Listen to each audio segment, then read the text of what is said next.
A royal discovery, years of perseverance and a joyful dedication bring the long struggle to rebuild the temple to its conclusion in Ezra chapter 6.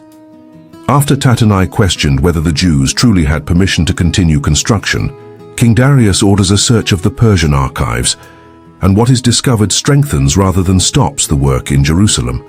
Darius commanded that the records stored in the treasury of Babylon be searched. The document they were looking for was eventually found, not in Babylon, but in the fortress at Ecbatana in the province of Media. It contained a memorandum recording the decree issued by Cyrus during the first year of his reign.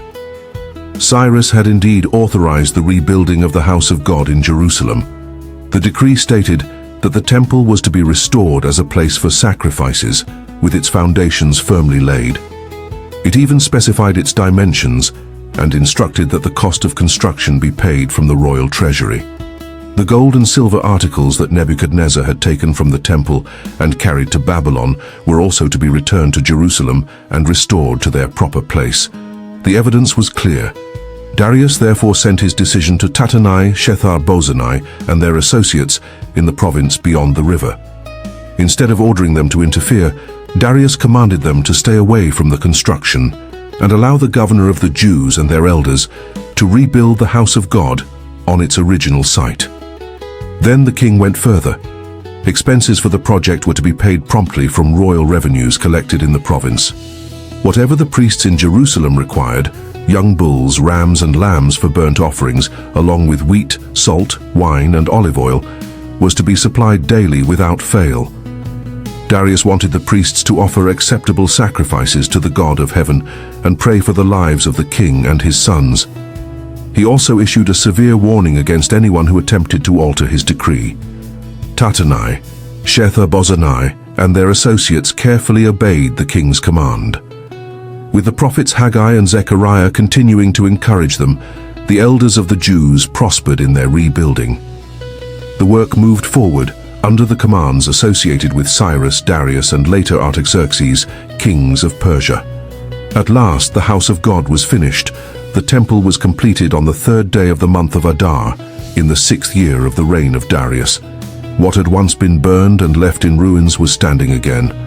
The Israelites, including the priests, Levites, and the rest of the returned exiles, celebrated the dedication of the house of God with joy. They offered 100 bulls, 200 rams, and 400 lambs, together with 12 male goats as a sin offering, one for each tribe of Israel.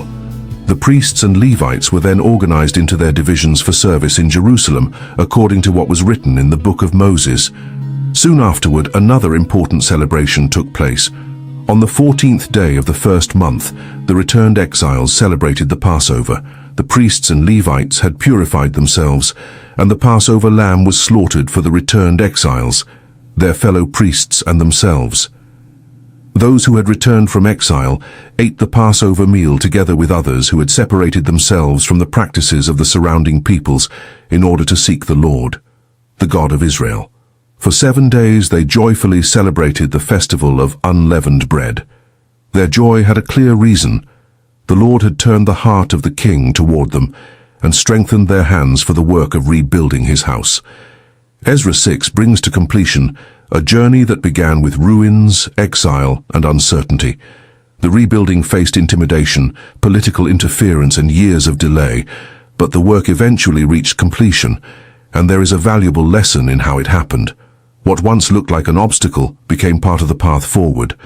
The investigation that could have stopped the builders instead uncovered the original decree of Cyrus.